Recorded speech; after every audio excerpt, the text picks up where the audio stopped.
आपण बघतोय एबीपी माझा बातमी पुन्हा एकदा मोनोरेल संदर्भातली येते, कारण मोनोरेलच्या प्रवाशांचा खोळंबा झालेला आहे आणि त्यांना आता रेस्क्यू करण्याचे प्रयत्न सुरू झालेत। एका क्रेनच्या मदतीने त्यांना रेस्क्यू करण्याचा हा प्रयत्न सुरू आहे।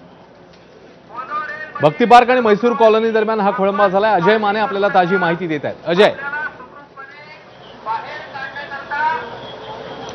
आपण जर पाहिलं तर अग्निशामक यंत्रणा जी आहे ती ह्या ठिकाणी दाखल झालेली आहे आणि आता हे प्रवासी जे मागच्या तासाभराहून अधिकचा काळ या मोनोरेलमध्ये जे अडकलेले आहेत त्यांना रेस्क्यू करण्याचा प्रयत्न जो आहे तो सुरू झालेला आहे। पण विशेष बाब म्हणजे की तासावरून अधिकचा वेळ म्हणजे सायंकाळी 6:15च्या सुमारास ही गाडी बंद केली पडली होती। त्याच्यानंतर तासभर उलटला तरी कोणाचंही लक्ष नव्हतं।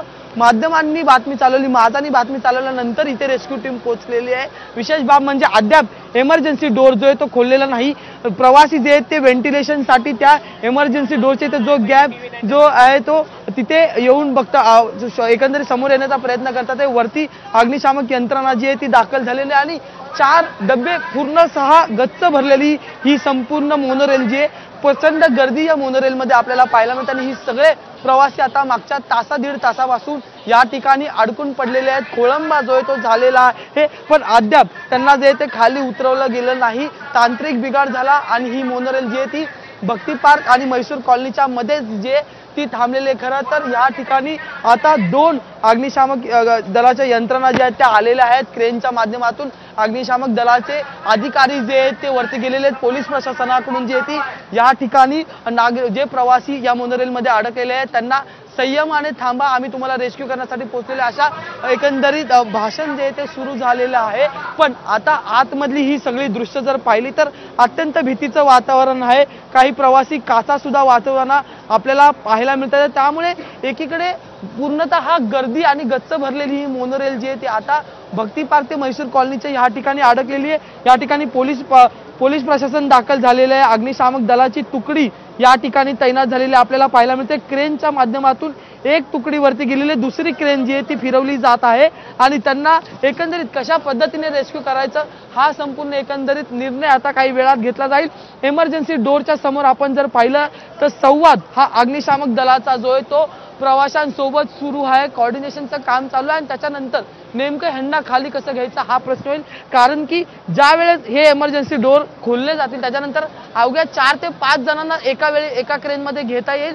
त्यामुळे मग कसं एकंदरीत लाईनबद्ध खाली उतरवण्याचा प्रयत्न असेल या सगळ्याचं नियोजन सुद्धा जे आहे या ठिकाणी केलं जातं आणि त्यासाठी संपूर्ण यंत्रणा जी आहे ती या ठिकाणी आलेली। पण विशेष बाब म्हणजे की मुंबईत सकाळपासून पाऊस सुरू होता, त्याच्यामुळे वाहतूक व्यवस्था सकाळपासूनच खोळंबली गेली होती आणि आता जी मोनोरेल होती जी सकाळपासून धावत होती ती सुद्धा जी आहे ती बंद पडलेली आपल्याला पाहायला मिळते। MMRCLचं म्हणणं आहे की आम्ही एका बाजूची लाईन जी आहे ती सुरू ठेवलेली आहे, पण आता मागच्या 20 मिनिटांपासून या संपूर्ण रुळावरून कोणतीही गाडी धावलेली नाही। याच्या आधी जर आपण पाहिलं तर 2 रेल्वे ज्या आहेत त्या मागे पुढे म्हणजे आमने सामने आल्या होत्या। त्याच्यातील एका रेल्वेला जे ते मागे पुन्हा मागच्या स्थानकावर नेण्यात आलेले आणि आता ही संपूर्ण मोनोरेलची सेवा जी आहे ती ठप्प झालेली आपल्याला पाहायला मिळते। त्यामुळे संवाद चालू, दुसरी अग्निशामक यंत्रणेची क्रेन जी आहे ती आता दुसऱ्या इमर्जन्सी डोरवर आपल्याला जाताना पाहायला मिळते।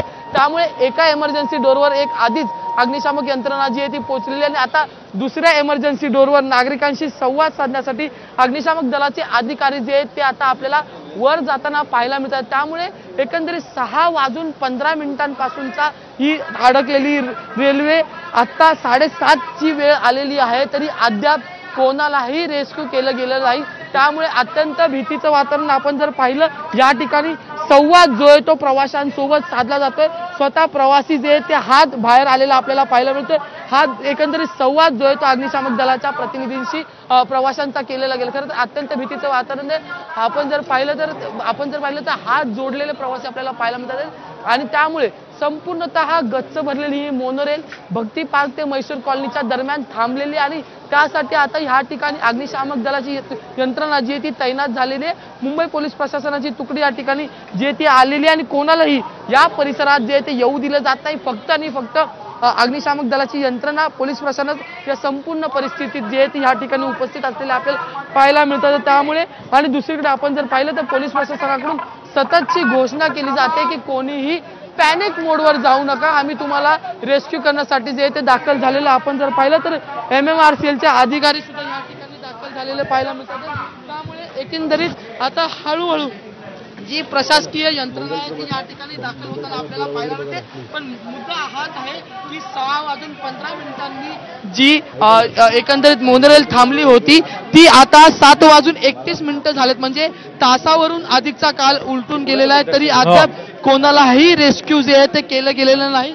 पोलीस प्रशासनाकडून या सगळ्यांना थांबवण्याचा प्रयत्न किंवा पॅनिक होऊ नका असं सांगितलं जातंय. पण अजूनही या रेल्वेमध्ये जे ती लोक तर बघा आपण जर पाहिलं तर आता जे प्रवासी आहेत ते दरवाजावर येऊन दरवाजा उघडा असं म्हणत आहेत, कारण की व्हेंटिलेशनचा हा मुद्दा आहे.